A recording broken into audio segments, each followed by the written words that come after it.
Welcome to the root of all success with the Real Jason Duncan, a podcast that explores how the world's most powerful entrepreneurs unlocked success and how their stories can help you do the same.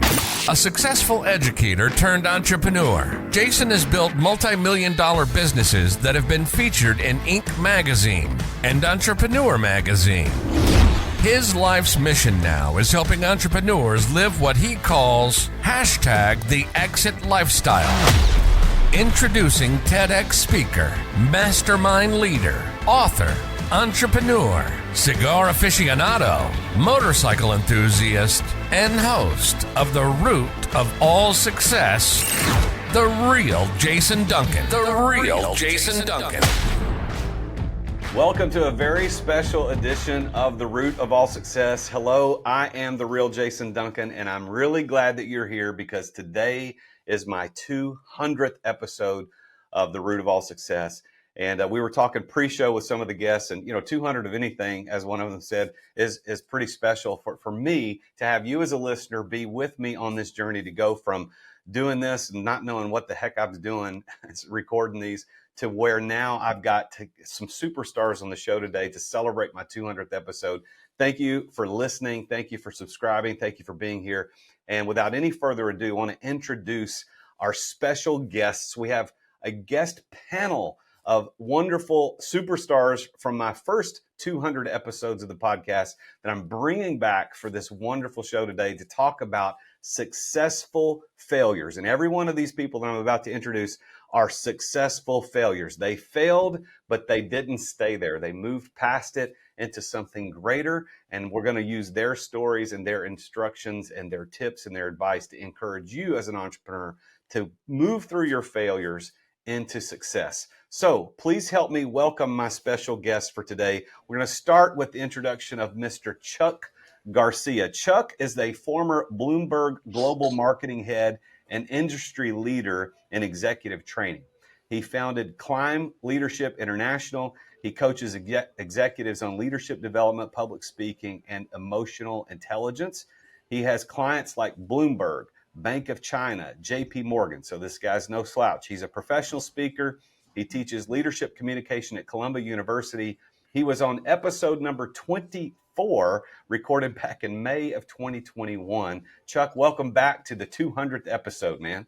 Jason, thank you for having me. It is such a pleasure to be here. All right, and next on our list is the one and only Gogo Bethke. She's a Hungarian real estate entrepreneur. She started her career in 2011 with just $6 and no experience.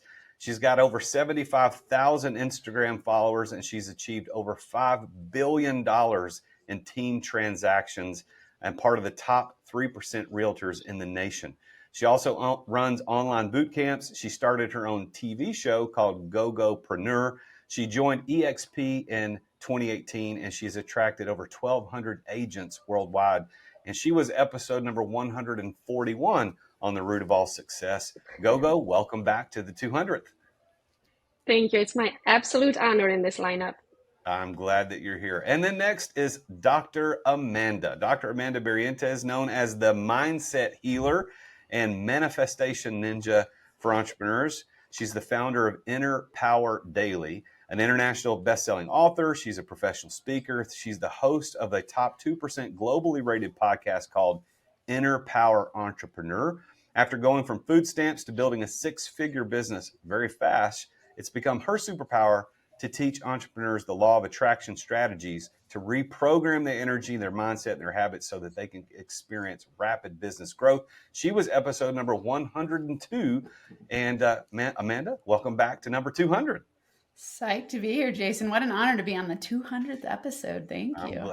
I'm so glad you're here. And then next is Sharon Lechter. She is a financial literacy expert, a keynote speaker, and a business mentor. She's co-author of the Rich Dad series. So if you've read Rich Dad, Poor Dad, this is the person behind all that. She has advised 2 U.S. presidents, and she is responsible for re-energizing the Napoleon Hill writings and teachings, which I'm going to give a quote Napoleon Hill in just a minute. She's also the author of Exit Rich And her latest release is How Money Works for Women. And she was episode number 148 on the show. So Sharon, welcome back. Thank you, Jason. Delighted to be with you and all these incredible people. All right. And then next and finally is Anthony Trucks. Anthony is a foster kid turned NFL athlete and serial entrepreneur. He's a leading expert in shifting, which is a process of internal and external identity shifts. He uses his unique coaching system, the Shift Method, to help individuals achieve their goals, revealing that their goals were set far below their true potential. And Anthony was episode number 30 way back in the day. Anthony, welcome back to the show. Thank you for having me, man. Appreciate it. Always good to hang out with you. Well, we've got a great panel of people here on the show today, and we're going to be talking about successful failures. And I want to start off, as I teased just a moment ago, with a quote from Napoleon Hill. I actually sent this out to my mastermind group just yesterday because I share quotes from Napoleon Hill with them all the time. He said this: your failure may prove to be an asset provided that you know why you failed. Your failure may prove to be an asset provided you know why you failed. So I'm going to throw it out there to all of you as on the panel, this question: how do you mentally approach failure? Is there a mindset or ritual that helps you cope with it? And I'm going to start with Chuck. What do you think about that? I think about it in two ways, Jason. One of them, when I got out of college and I started my sales career at Bloomberg, I read a book by Tom Hopkins called How to Master the Art of Selling, and it became biblical to me. And he talked a lot, in addition to sales tactics and questioning techniques. My thinking is driven by what I learned in that book in two dimensions. Number one, he said throughout the entire book, there is no failure, there is only feedback. So what he was saying is you can decide how you choose to approach it, but to your point on Napoleon Hill, he drove home in my mindset the same thing. You didn't fail. You think about why you didn't succeed, which is flipping the model. And the second thing, Jason, that I want to add, he wrote in the book on page 122 of this seminal work, something called The Creed of the Champion. And I drilled it into my head 41 years ago, and I live it every day. And it said, I am not judged by the number of times I fail, but by the number of times I succeed. And the number of times I succeed is in direct proportion to the number of times I fail and keep trying. That is in my head every second. That's how I think about it.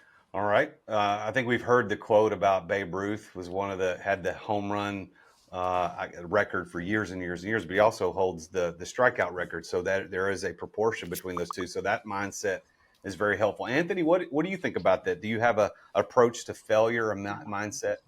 Yeah, I mean, I think we all kind of have to, right? Because it's kind of the natural part of our lives. I think when I first hear this, my gut goes to whenever I fail, I immediately go like, tuck me away from the world. I want anybody to see me.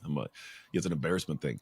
And what we do is usually find ways to soften the blow for ourselves. So we'll, create some unique excuse or some reason. What I've learned to do is literally look at myself and go, all right, this is real. Breathe it in. That's human.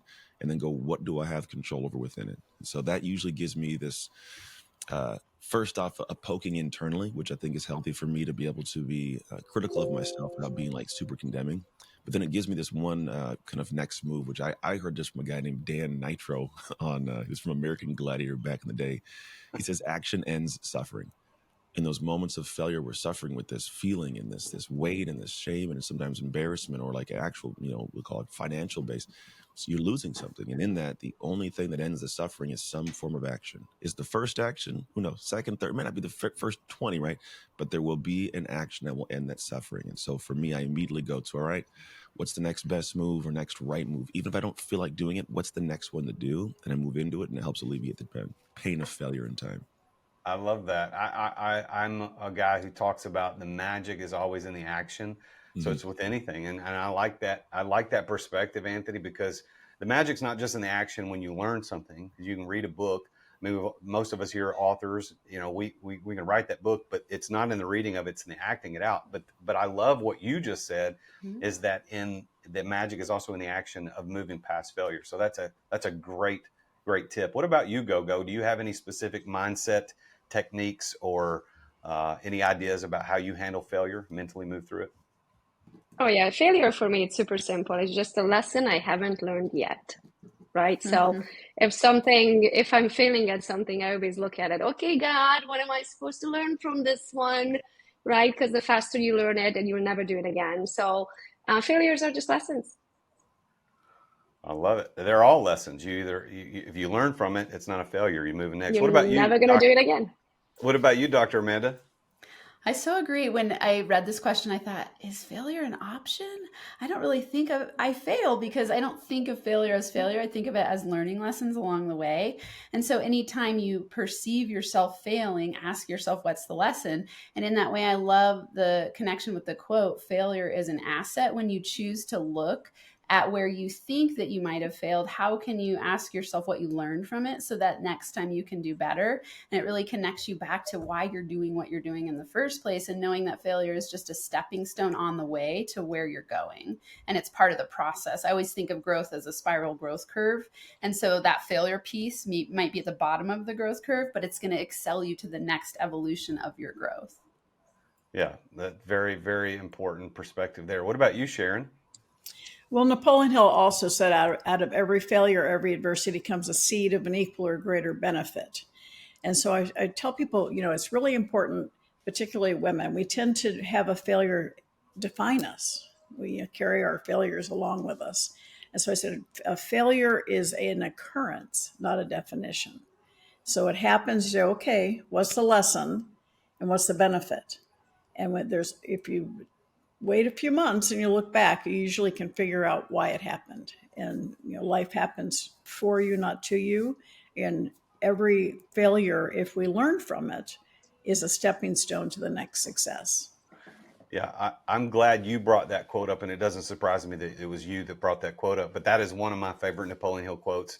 And I think people need to run that back and listen to that again, because every failure has the seed of an equivalent or greater benefit, not the full-fledged benefit. I mean, it's not you fail and the next thing you get is amazing success. There's a seed of that's going to come in.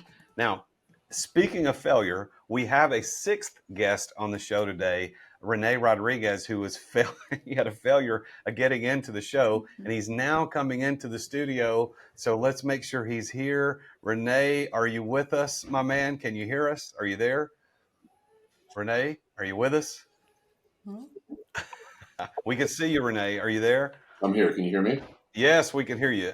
Well, thank you for persisting through your failures to get your computer to work right. Our theme today is succeeding on the backside of failure. So I think this is appropriate. Rene Rodriguez, let me do an introduction for everybody so that Rene now can be introduced to the group. We thank you for coming here. Rene Rodriguez is a best-selling author, a keynote speaker, leadership advisor, and transformational speaker coach. He uses behavioral neuroscience to solve leadership, sales, and change challenges. His best-selling book, Amplify Your Influence, can be found on Amazon and all major retailers. And Rene was guest on episode number 105. Rene, I know you're a little bit late because you had some issues with the computer, but welcome to the show. Welcome. Sorry about that. We figured out a back door and a new version of Chrome, and we got smart people helping us out. So I appreciate it. So Rene, what do you think? Do you have a mental approach to failure? Yeah, I think it comes down to the frame and how you explain failure. To me, failure is part of the process. It's the price of entry to anything. How many times would you give your child a chance to walk? He's not going to walk 2-3 times. And you'd be like, he's not cut out for walking. It's part of the process. It's part of the learning process. Failure can be a really beautiful thing if you really learn to embrace the learning with it.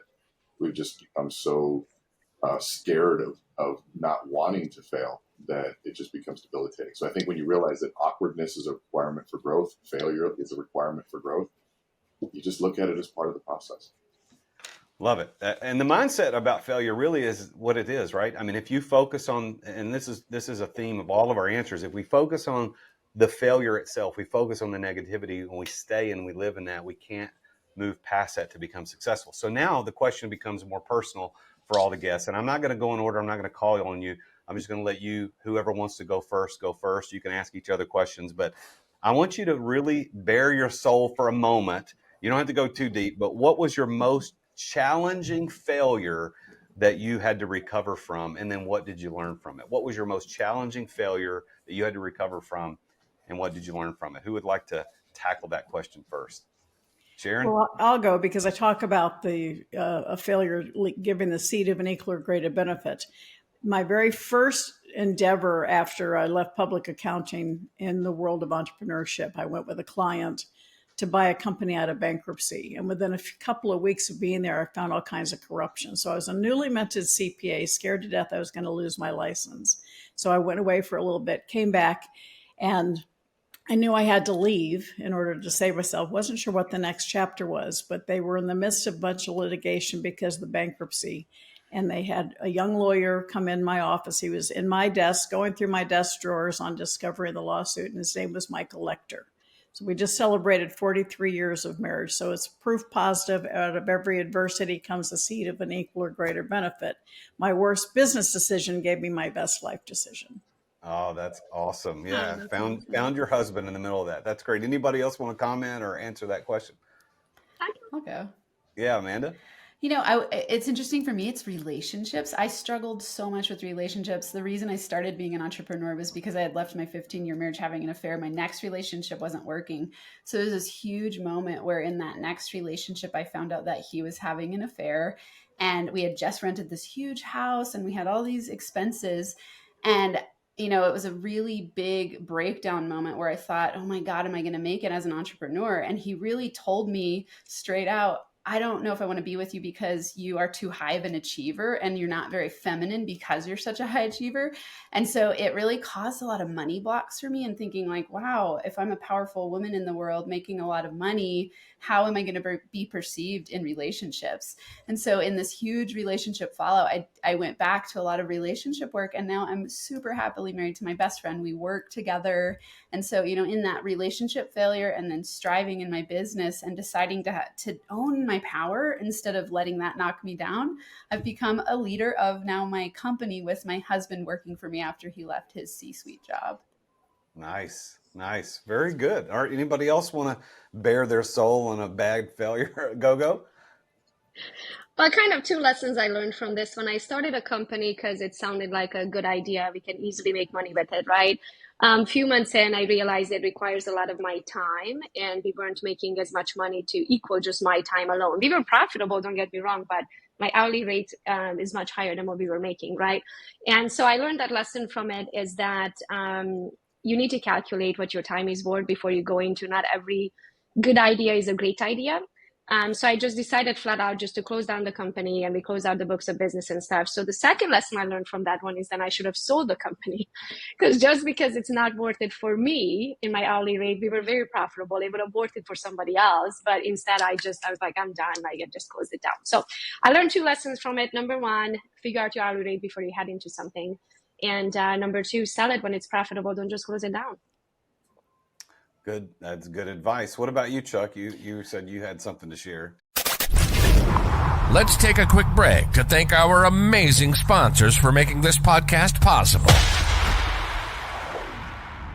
As an entrepreneur, I know that you have to deal with sales on a regular basis. I mean, every entrepreneur does. And if you aren't paying attention to sales as an entrepreneur, you're not going to be an entrepreneur for very long. But I've got a sponsor of this show called Dub that helps you bring the personal back to sales.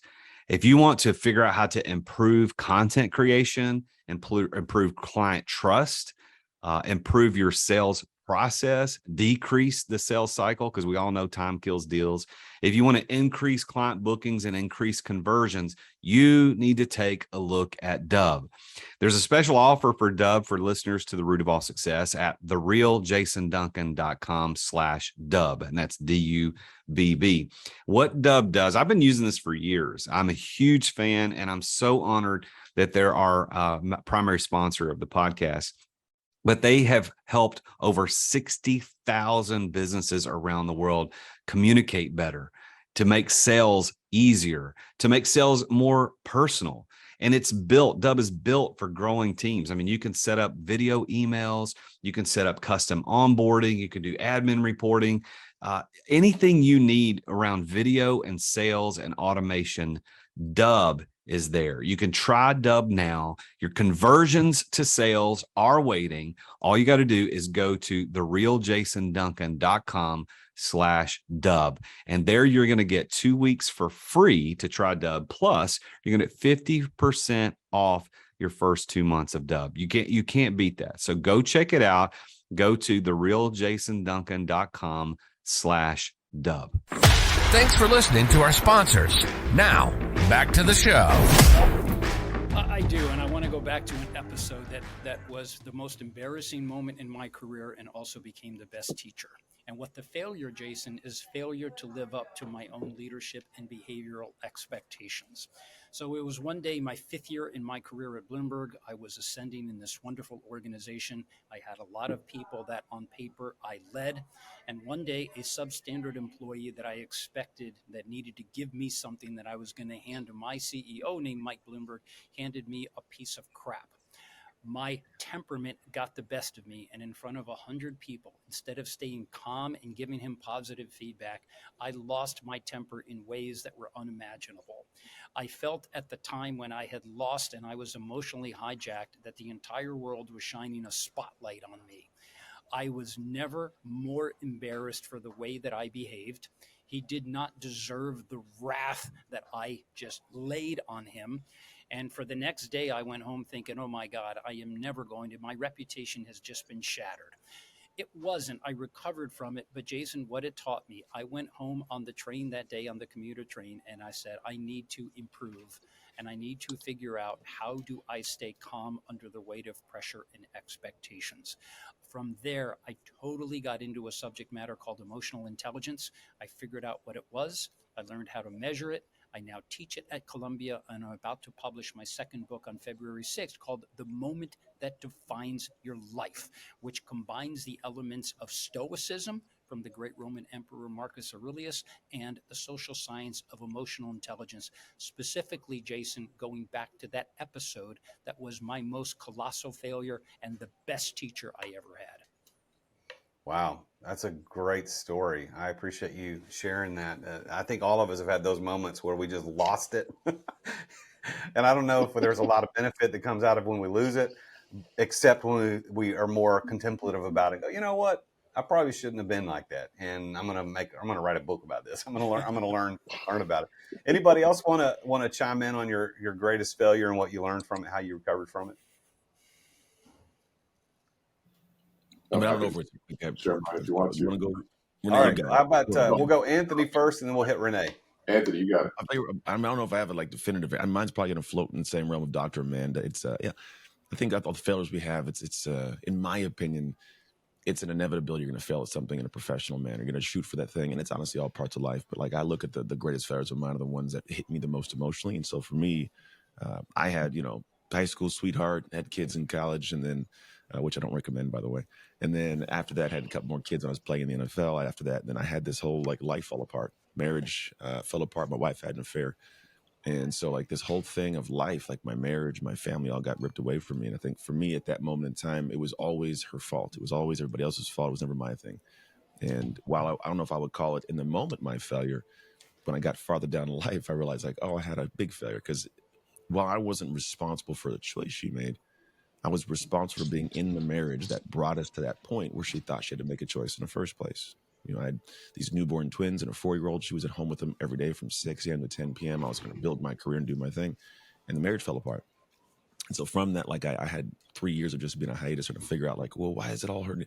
And I realized I had no control of it all because I wasn't giving myself the ownership of the situation. So for me, it taught me I am the common denominator in all my problems, whether I am allowing it or I'm the cause of it. But if I can give myself that little kind of ounce of ownership, it gives me a little bit of an ounce of control that I can expand upon within my life. And so after that, 3 years divorce, remarried my ex-wife. We have an amazing remarriage, 7 years deep now. And a lot of it stems from those moments in time. I'm going okay, I can't go and kick things out to somebody else's problem because I can never control it or actually fix it. So in that kind of really tight, weird spot of life, I learned a lot more about myself and about the world around me. So as a story, you guys got divorced and then remarried one another? Is that what you said? Yeah. 3 years divorced. Yeah, we got a dope thing going, man. I'm gonna go through it all 20 times over to have what I have now. but only because I learned the lessons. Only because in going through that process, you have to go to like the guttiest, dirtiest parts of who you are and take a look at them and go, okay, is this who I want to be long term? If it's not, you change things. Nice. Well, congratulations on the remarriage and sticking with it. That's awesome, man. I love it. How about you, Renee? Yeah, it's interesting. The whole concept of the failure conversation quickly becomes so cliche, but I also think the answers to life are found in cliches. So it's interesting that things that are right in front of us. So I kind of went a different route in terms of my bigger regret. It was robbing my kids of disappointment and failure. And we grow up a certain way, and we vowed never to have our kids live the life we did. So we try to do the best we can, and then we shelter them from difficulty and struggling and suffering. But really, we shelter them from disappointment. And about 10 years ago, I told my kids, I go, guys, the dad messed up here. I said, I stole from you one of the most important things in life, which is the ability to go through difficulty, disappointment, failure, suffering. And I vowed a life to try to protect you from that. And I did you the biggest service. I said, so here's what we have to do. We have a choice. Either I teach you these lessons now, which won't be fun because I'm just going to be harder on you than I've been in the past, and I'm not going to save you from certain things, or society will teach you. The police are happy to teach you about what it means to break the law. Teachers are happy to teach you what it means to not study by failing you. Your employers are happy to teach you what it means to not do your job and not exceed by firing you. And a significant other is happy to teach you a lesson.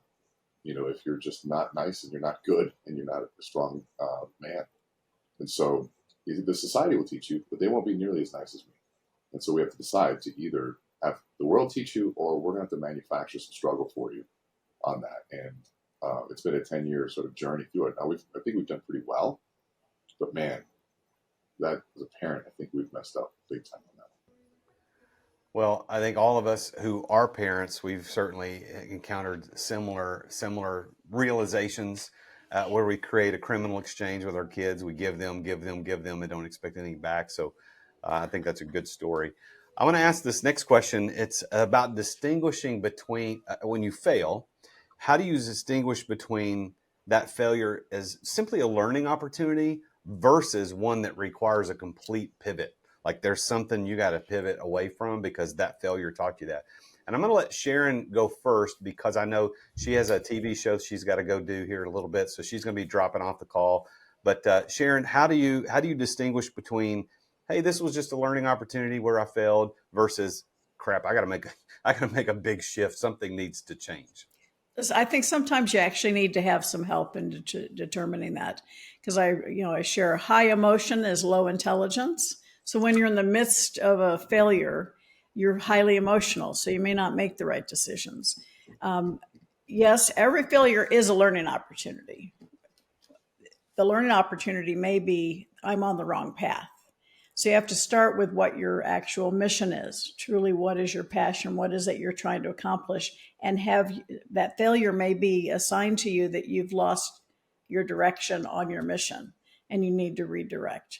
So that's why it's so important to have a mentor, to have someone that can help you with a cool head, one that's not emotionally involved, that can say, well, let's look at what your goals are and what's the root of that failure. And is that assigned to you to just recalibrate and keep going?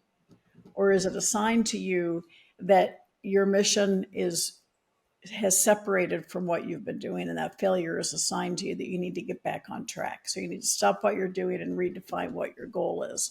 And I really believe it's hard to do that when you're in the midst of it and you're highly emotional. So it's important to have someone help you review it and because pivoting is really changing your whole direction.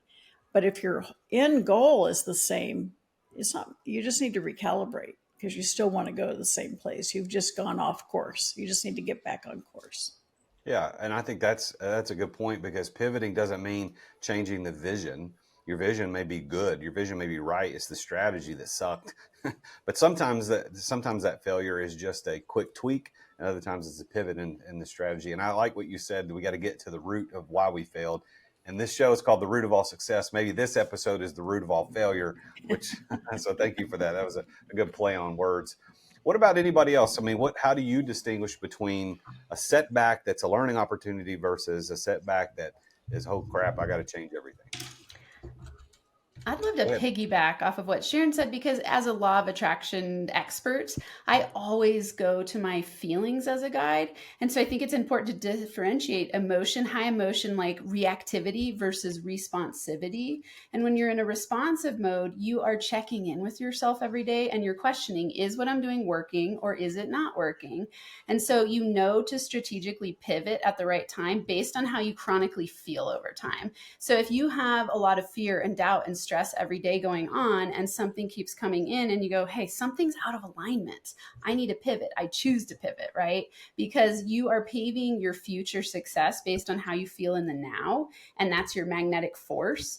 And so if you are constantly feeling stressed, you must question, what do I need to drop, automate, delegate in my business? What do I need to transform? How do I need to pivot, reconstruct, and revamp so that I can get into my zone of genius and really enjoy what I'm doing? And so it's really important to check in with yourself and ask daily, how do I feel? What's working? What's not working? And where can I pivot in order to access the power of my magnetism to have things feel flowing and easy and good instead of reactive and stressful? That's a good point. That's a good point. Thank you, Dr. Amanda. What about anybody else? How do you distinguish between pivots versus learning opportunities? What about you, Chuck? Yeah, Jason, in the episode that I described before, I realized at the time that I was bursting in my own emotional hijacking, I realized I had a problem. So the first thing is to recognize, okay, I made a mistake. I need to improve this. But here was the challenge, Jason. I didn't know what it is I was looking for in order to improve. I had no idea. I was like, all right, this cannot happen again. Well, how do I avoid it? I went to Barnes & Noble. I didn't want to share this with anyone because I didn't want to talk to anybody that day. I walked down the aisle. And I said, I got to believe the answer is in here somewhere, but I don't know what question I'm asking myself, and I don't know what I'm looking for. But I always turn to books, and I stop at a shelf, and I see this book called Emotional Intelligence. I didn't know what it was. And I stop, and I pulled it out, and I started reading the first page, and it started to describe the episode that I had committed only an hour before. And I said, what is this? Jason, that I call it a pivot. To me, that became a colossal moment in my life of self-discovery. And the first thing I questioned, why didn't anybody teach me this? For all the money I spent to get educated in college, this has nothing to do with that. So I think each of us, when we pivot to those moments, we may not know what we're pivoting to, but I revel in that journey of self-discovery that allowed me to go find this chasm of material where all I had to do was pick one book. That one book led to two led to four led to 8, and then I wrote my own. So I'm very thankful for that because it was in the ambiguity of not knowing what to do with it that helped me ultimately find clarity about how to solve my problem. I love it. Thank you, Chuck. I appreciate that perspective. Who else? Gogo? So I think we all naturally have blind spots, right? We can't all be good at everything. We are designed to see the world. We see the world. That doesn't mean that the rest doesn't exist. It's just that we don't see it, right? It's like if I say white Lexus, you're going to all say, see white Lexus from now on. So I think it's super important to surround yourself with people. So I built what I call a board of directors. So then they can advise me on things if I don't see it naturally, right? So they all come to the situation. We all have quarterly meetings. I say where we at, where we going, because that's another important thing, right? And if something's not working, they all put in their 2 cents of like, hey, why are the numbers tracking, lacking here? The other thing I want to add, I don't do a lot of feelings. And I think that must be my Eastern European Eastern Black upbringing. For me, business is business and personal is personal, and I don't do feelings in business, right? My trackers have trackers. I make business decisions on numbers, not on how it makes me feel. I think the proof is in the pudding. So because of that, most of my business decisions are made on spreadsheets, so sad. And I have a board of directors to help my blind spots. Nice. Okay. Anybody else want to talk about how you distinguish between a setback that's a learning experience versus one that requires a major pivot? I think it's my turn. Is it, or is it you, Anthony? Yeah, go ahead, Renee. You know, it's interesting just listening to this and just kind of reflecting on what it is that I look at. And I'm going to go back to the same thing. Is that learning pivots? To me, it's the same thing. It's just part of the process of iteration. You can say it's part of the creative process. It's part of the business process, part of learning, it's part of growing. But then I said, okay, well then what's the real failure? The failure is once I've done the learning, I've done the growing, then I just got lazy or I got complacent. There's a real failure. If I'm going on stage, I'm about to speak, and I got too comfortable. Like, yeah, I know what I'm going to do, and I'm focused on something else. Then I realize up there, I didn't really put the work in. And so I think for me, there's a sense of, a constant mode of what I can and can't control. And not an ounce of my energy goes to what I can't control just because it's futile. I did that for way too many years. But then, okay, so then there's a dissection of what I can and putting all the energy into that. But then once I've controlled all the controllables, then did I show up to it? And there's so many times where I've controlled everything, I'm ready to go, but I just didn't show up. I got complacent, I got too comfortable, and the audience or my client didn't get the full value of what they deserved and what they paid for. So to me, that's a failure. And the failure is one like that, to me, should burn. It should burn hard because I let down people that believed in me. And that to me is that. The rest of the stuff, me falling down and getting up, that's it. Inconsequential. It's part of the deal. I mean, it sounds like, Anthony, you played professional football, probably had a career riddled with failure nonstop, but no memory of it. Just move forward. It's just somebody in your way, you move around them. All of you sound like entrepreneurs. You just go through the process, you keep going, you keep moving. To me, the failure comes down to if I have the skill set and someone believed in me and I didn't show up fully, that's a massive failure. Nice perspective. I appreciate that. Anthony, you got anything to add to that? I mean, there's always something to add, right? A million different perspectives on that. If we go to the thought of when do I know it's right to pivot? I mean, we've all had moments of time. I guarantee everybody here right now, 10 years ago was doing something different. Shoot, 2 years ago was doing something different, right? I actually at one point a massive transition. I'm in the middle of one now, moving the brand from identity shift to dark work. And what I've realized is here's the thing, take football to an account. You don't get into a play on the line and go, let's just change a play with no feedback. Like you have to do something to figure out what the change should be. So what I do is I lean into stuff. I make it before I even get set, with my team, the things we do, here's what we're going to do. And we commit to staying with this for a period of time, regardless of whatever we feel in the process of doing it. And the reason I do that is because I realize that the teacher's going to give us the best lesson at day 14, 15, 16 of 30, not at day 2 when I go, it's not working out like this. I was just changing something else. The best lesson comes later. So for us, we stick in and we'll have those thoughts we should change. I go, we have a commitment from the beginning, right? Yeah, stay with that. 30 days is going to pass. Life's going to be fine. And you sure enough, day 15, 18, 19, whatever, you find this little thing and you go, I never would have got that golden lesson had I stopped because it didn't feel right or it wasn't where we wanted. And so I lean into stuff. And so for us, when we make pivots, we usually make them at a moment in time where we've given ourselves the opportunity or the built-in kind of moment to stop, pause, reevaluate, and then replan. But for me, I tell my kids, you can't stop in the middle of the process of doing this hard thing because the problem is you miss out on the lesson that you cannot get from a book or from somebody else. It's that experiential moment or that thing that most people will never experience because they don't get that far down the road. So when we get to that point, I learn the lesson, then I make choice at that point in time, but I try to stay in that pocket of difficulty longer than most people would. So you said something interesting there, Anthony. You said you used the word feedback, and I've heard people say this before. It's not failure, it's feedback. And I agree with that, is that everything that we're doing is feedback. And you can't make a pivot, and it goes back to your point, you can't make the pivot or know that it was a learning experience unless you analyze the feedback. What happened here? So I think that's a good lesson for the listeners, is that in the midst of the failure, look at it as feedback and go, okay, this happened because of this. Now I know what to do, whether it's a huge pivot or whether it's just a minor tweak in a different direction. So Anthony, very, very good perspective there. So let me ask this question to the group. I want you to again think of a time when acknowledging a failure led to a major breakthrough. And I know that sounds a lot like what I asked a minute ago, where I talked about, hey, what was the most challenging failure that you recovered from? But Chuck, you already shared one that was a breakthrough for you. That moment of failure led to a breakthrough. But I wonder if others of us had the moment of failure where something happened and it was like this major, wow, this big breakthrough that moved past. Chuck, you already shared yours, but anybody else want to think about a time that failure led to breakthrough? Gogo? That same lesson when I was talking about the hourly rate, that's the one that made me realize that if you spend your time on good ideas, you have no time to spend on great ideas. That's good. Or that's great. Actually, the first time I ever met Gogo, she was speaking at a conference. We were both speaking at this, and I'd never heard of her before, or she never heard of me. And she got up on the stage. She talked about this hourly rate thing. And this is, so you guys need to go look up everybody on the show.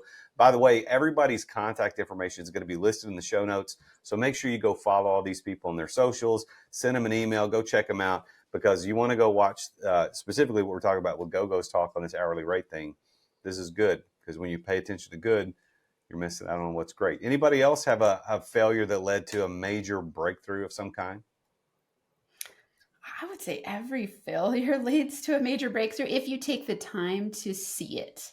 And so it's slowing down to recognize, oh, what did I learn from this? And actually look at the benefits. I love to have people do benefits lists. So you go, what's this perceived quote unquote bad thing that happened? And then you write down 250 benefits. You can't do this in one sitting, but you write down 250 benefits of the thing that happened. And it starts to shift your subconscious mind to go, oh, that thing that happened to me was actually a huge gift.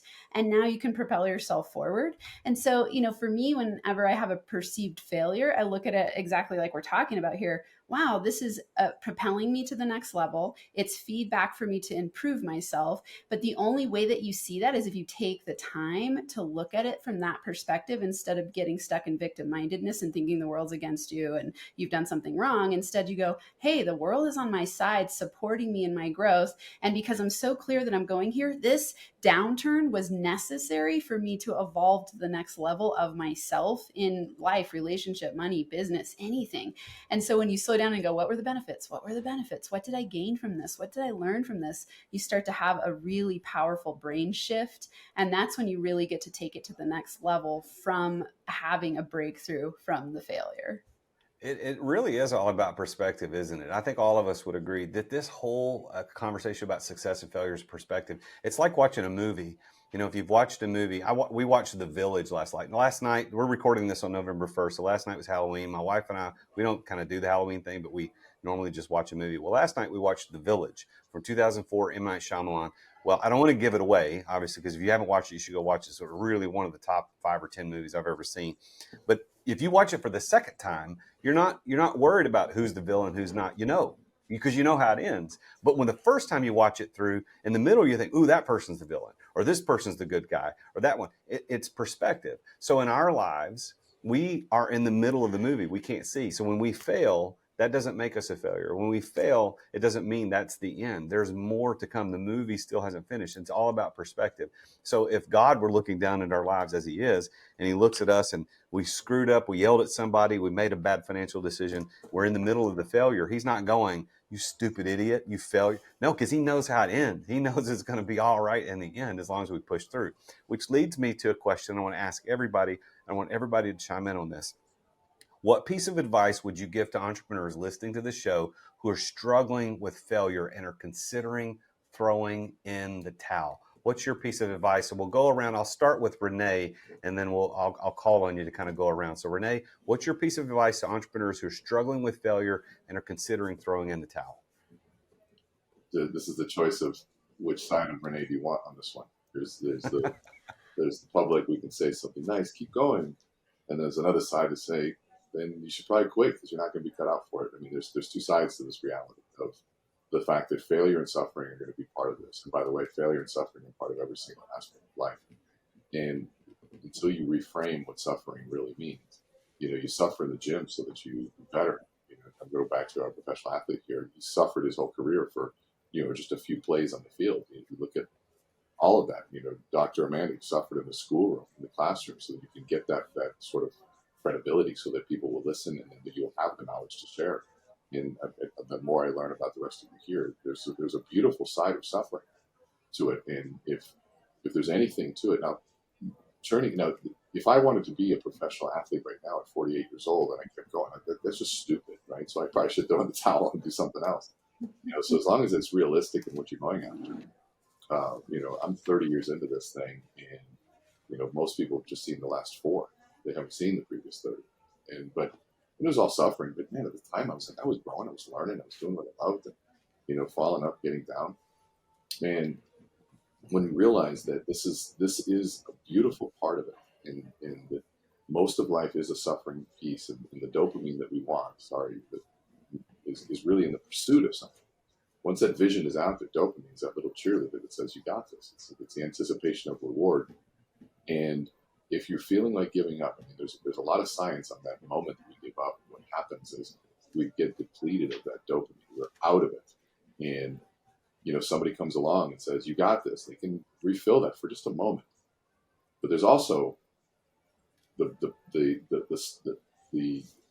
research around going out and seeking more suffering to actually replenish your dopamine. It's weird. That's why cold plunges are so powerful. It's a suffering moment. Holy wow, that's a refreshing, exhilarating feeling that happens afterwards. And so I think people need to really rethink what the difficulties and struggles are, and really revamp what their vision is. And if that vision is powerful, you will pursue that.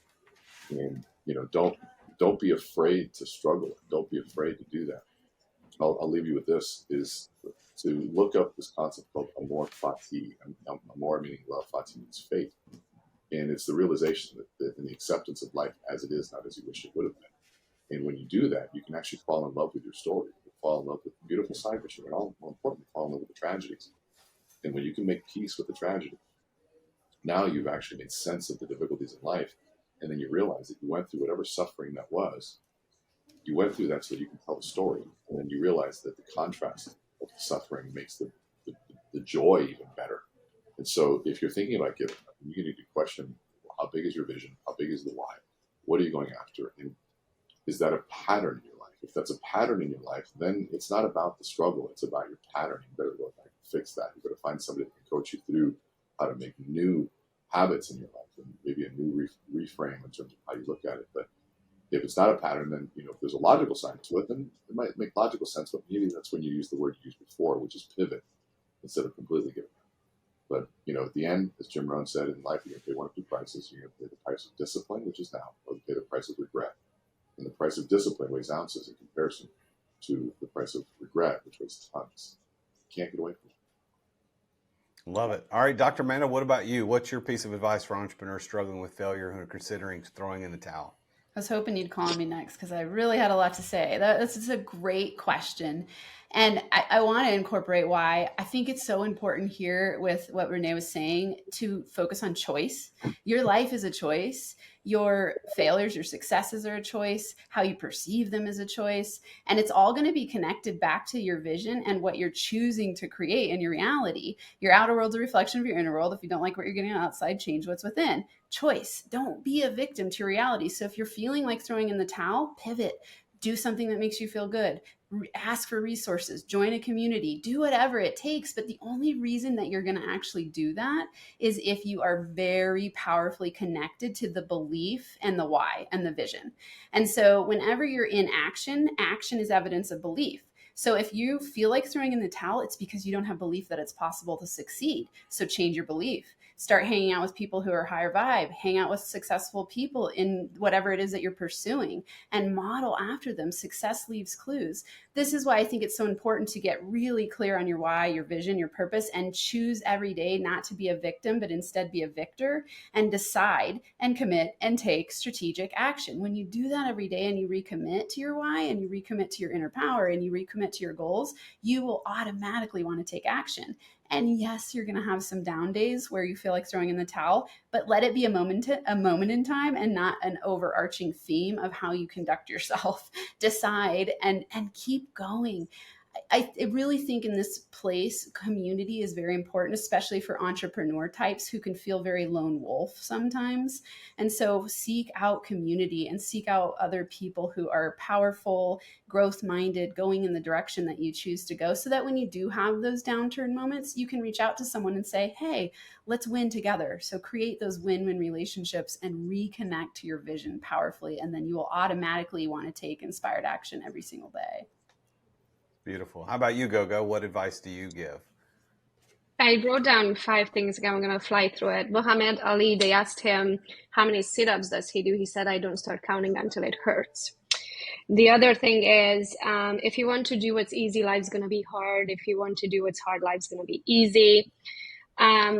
Also, I think it's very important, like, having Anthony on the call here today. I know I'm never a 5'2" little person. I'm never going to be a football player. I'm never going to be a model, right? So with that being said, there's a quote I heard from Tony Robbins. It doesn't matter how hard you run east, you're never going to see a sunset. So I think it's very important to make sure that you are aligned with the goal that you're trying to achieve. And then one of my other favorite quotes is, if you want to have what the top 1% has, you have to do what 99% is not willing. So if it doesn't hurt, that means you're playing in your comfort zone. And if you're in your comfort zone, you're not growing. If you're not growing, you're dying. That's so true. That is so true. What about you, Anthony? What's your advice? My thoughts the same as Renee says, like, which one do you want? Because there's a guy that goes like, I'm gonna be nice, and there's a guy that sits back behind the scenes and tells it like to some people in ways that are a little more harsh. Here's the thing. I'll just be who I am. I find that a lot of individuals that get to, I call it the fun line. There's a line in the middle. It's a black and white line. On this side of the line, everything's fun. Like, you get the praise, you get the joy, you get the money, all right. And this side of the line, you have things that aren't fun. And these people want to be over here. They go, I want to have what these people have. And I go, well, what happens for these people? What they do is they give all. They don't give what they want to give. They give what they don't want to give. They give everything that they don't want to share. Like, yeah, it's this thought of like, you get to a point where you feel comfortable. You're giving I give them everything, but you haven't given the sacrifice. You haven't asked for help, which I love that. You got to ask for help sometimes. When people's ego don't let them do it. But on this side, people have given it all. So they get the praise, they get the accomplishments, they get the outcomes. They still get the same headaches, but they get all that. And they have given all of their heart. So they actually start to enjoy the hard work because of what happens on the backside. And someone talked to the dopamine, that actually your brain can gauge the distance between you and your goal. And you get that little hit and you go, oh, I'm gonna keep going. This side of the line, people are like, I want to give up. You're giving what you want to give. You're not giving every single thing you got. And achening back to what Gogo said, yeah, to be honest, you want something that very few human beings have. What makes you think you get to have that without earning that? And it's kind of the thing where I go, just shut up and work. Because there's the other piece of it too. You will not get the confidence. You won't get all the joy from sitting there and hoping it'll come to you. You get it because you do something that burns your soul in the process of doing it. And when you got it done, you exit, you look back to yourself and go, damn, I'm so dope now. Look at me. Like, you have this different sense of pride. And for me, you have to earn that. And you earn it by getting to the gift of the moment you're talking about. I literally say it's the gift. I look at like Trent. I used to do gym stuff because, athlete, we used to work out. And there was always that moment in the gym where you were about to die. You couldn't move. I couldn't breathe. I'm about to throw up. And at that moment, it was a gift because I knew that anything I do more, I'm actually getting better. Before that, it was hard and I was doing my thing. But at this moment, I don't want to move. Now I'm getting better. So when you get to that gift of the moment of I don't want to do anything, you got to pause and breathe and go, okay, I'm at my wit's end. Therefore, anything I do more, I know I'm getting better. And when you get to that gifted moment and you fall back and go, you tuck back, you've wasted it. And those who get to that moment and go beyond, they get to live in that fun zone.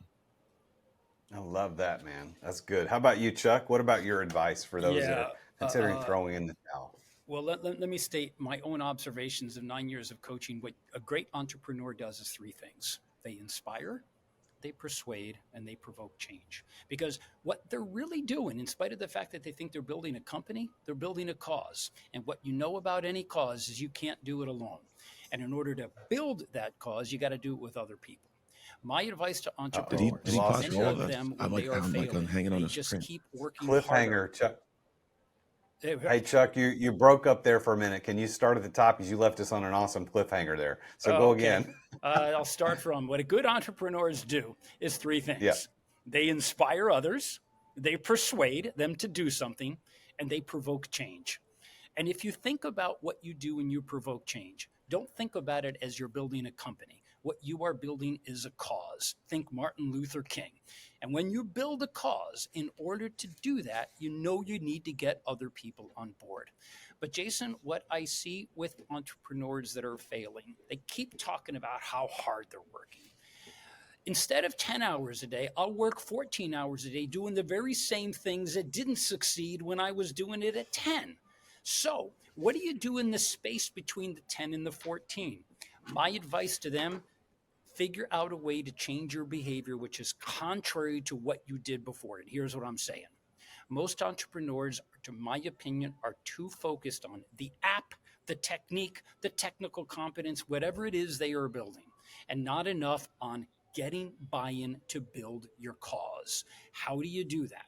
Your left brain is driven by the logical and analytical side. Good, it's usually intact. Right brain is severely undernourished. That's the communicative, empathetic side that you use to build the cause. Entrepreneurs, in my opinion, should have a better balance between both sides of their brain and activate, educate, and develop your personality in such that you are training communication and getting people to buy your cause as if it's the same level of skill that you use to build your technical competence. Love it. Well, guys, ladies and gentlemen, this has been a phenomenal discussion with you successful failures. Aren't we all? We're all successful failures. In each of our lives as entrepreneurs, as leaders, we've failed. We've got that feedback that led us and propelled us to success. And if you go around the horn here with Chuck Garcia, Anthony Trucks, Gogo Bethke, Dr. Amanda, Sharon Lecter, and then Renee Rodriguez, if we look at all of our abilities combined, we could do anything anything that would ever be presented. We could do it. But we couldn't have done it unless we persisted through the failures, persisted through those times when things sucked, persisted through and got feedback from, hey, we did it wrong the first time. So from the bottom of my heart, I want to thank Chuck, Anthony, Renee, Amanda, Gogo, and Sharon, who had to drop out a little bit ago. Thank you guys for being a part of this successful failure 200th episode of The Root of All Success. It means a lot to me that you guys took your time to come back on the show and to spend time with me and my audience again today. Thank you for sharing your insights on failure. Thank you for sharing your insights on success. I look forward to seeing how all of your careers continue to blossom and the impacts that you're making. So again, thank you so much for being on today's show. Thank you for having us, Jason. Thank Pleasure. you. Thank you, It was an Jason. absolute honor. Wow, what a great 200th episode conversation to have with these amazing people. And again, a big thanks to Chuck and to Anthony, to Gogo, to Amanda, to Sharon, and to Renee for being on the show today. You need to go back and listen to those guys. Go back to the top of the show. I'll tell you which episode those guys were all on. Each of them were on, so you can go back and listen to their episodes. Chuck and Anthony actually recorded early. I think they were 24 and 30 respectively. That I recorded those in person, and then everybody else was digital, like I do most of my shows today. But what a pleasure to have them back on the show to talk about being a successful failure. And I want to follow up with that quote from Napoleon Hill that I did at the beginning of the show, where he said, "Your failure may prove to be an asset provided you know why you failed." Here's some more color commentary that the Napoleon Hill Foundation put out about this. There are a few occasions during our brief time on earth when most of us experience flashes of great insight, great moments of truth that forever change the course of our lives. But most of those experiences result from spectacular failures, not from outstanding successes. It is in the failures that, when we are chagrined and dismayed by them, that we learn the most lasting lessons, if we have the right perspective. When you're an unwilling recipient of a great moment of truth, that's what a failure is. Extract that useful lesson and put the entire episode behind you. Don't worry about it anymore. Learn from your failures, forget about them, and then move on to better things. So wherever you are in your entrepreneurial journey, no matter what you're doing, no matter what you're struggling through right now, just look at it, as I talked about in the show, is that you're in the middle of the movie. And where you are today doesn't define where you're going to be in the end. So know that the end is coming. And as somebody once said, if it'll all be all right in the end, and if it ain't all right, it ain't the end. So keep pushing forward. I am the Real Jason Duncan, the host of The Root of All Success. I invite you to subscribe, to follow, to listen, to like this, to leave comments. But also listen, if you're a person struggling with your business right now, I want to invite you to look up my XOS system. It's called the Exeter Operating System. It's a system I designed through my experiences of getting out of the weeds of daily operations so that my companies can thrive and grow even in my absence, where I can build an asset that's worth selling, not just a job that's worth going to every day.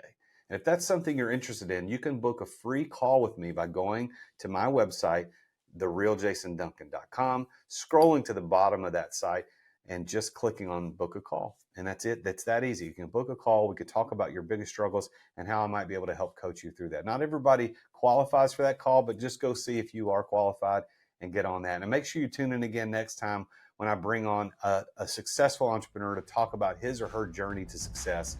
Thank you for listening today. Until next time, I am the Real Jason Duncan. And as always, Jesus is King. Attention business owners. Attention business owners. Feeling burnout from running your business? Uncertain if you're nearing burnout? Take our free 10-question business burnout test at businessburnouttest.com to discover where you stand. With just 10 quick questions, you'll learn how to immediately begin making changes to regain freedom and success. Cut your daily operations time in half. Improve your quality of life and prepare your business for your future exit without losing revenue or profit. Visit businessburnouttest.com now and take the test. Thank you for listening to another edition of The Root of All Success with the Real Jason Duncan. If you've enjoyed this week's episode, visit therootofallsuccess.com to access the show notes and other helpful resources. Follow Jason on social media at The Real Jason Duncan. See you again next time here on The Root of All Success.